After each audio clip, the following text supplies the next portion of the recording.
star of the show. Yeah. Now just do that one more time. One more take.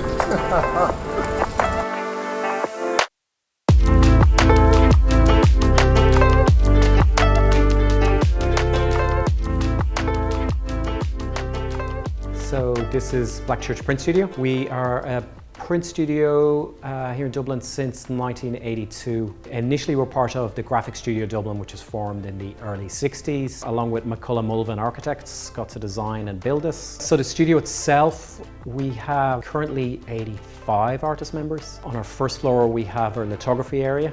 On the same floor we have relief printing, digital printing. The second floor is given over to intaglio, etching, aquatint, carborundum. And then the third floor is screen print, and we do have a darkroom upstairs.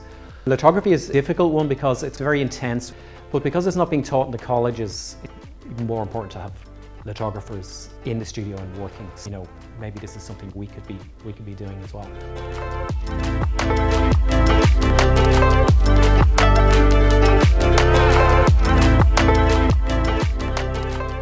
Lithography was invented in 1796 by Alois Senefelder. Senefelder was a script writer and he had the intention of reproducing his work. His desk was a table made of lithography stone, and these stones are about 160 million years old, deep sea fossils. He discovered the technique when some notes on the table were transferred onto paper. With the invention of the technique, public sees colorful posters for the first time. Therefore, this is a very important technique, both in terms of fine art and graphic design history. Stone printing is a process that revolves around grease and water resisting one another. If you ever have an oily area in your kitchen and try to remove it with water, you know how the water just falls on the edge of the grease. That's basically how lithography works.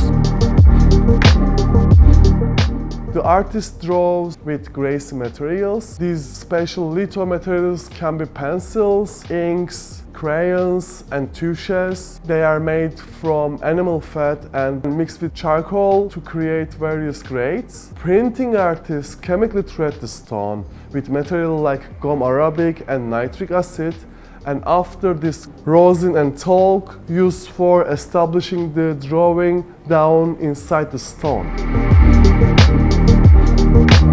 The first step of the process is that you want to grain and level the stone. So it's completely leveled and you have a fine grain on it that you can draw on.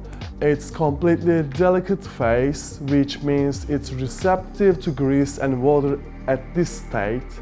When the drawing is done directly on the lithographic stone, a stage called first etch starts. A small amount of rosin and talc attached to it and it's ready to be etched. After that we can apply acidified gum arabic, which keeps the gum arabic permanently bonded to the stone. We need to wait at least 12 hours after the first etch. In the next step, we will be washing this drawing material out with turpentine and clean it with water. At this point, your drawing will disappear, but it's not actually gone.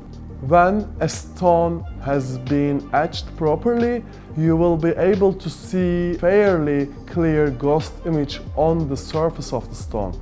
What will be happening next is that we are going to wet the surface of the stone with a sponge and we'll apply the roll-up ink immediately to the stone, and that will bring up our image. When the roll-up is finished, we can apply talc and acidified gum arabic, which is called second etch. After the stone has been rested, we remove the ink from the stone with turpentine and we are ready to the printing process. We apply the lithography ink on the stone with roller. We put the dampened sheet of paper on the stone and press it to transfer drawing on the paper.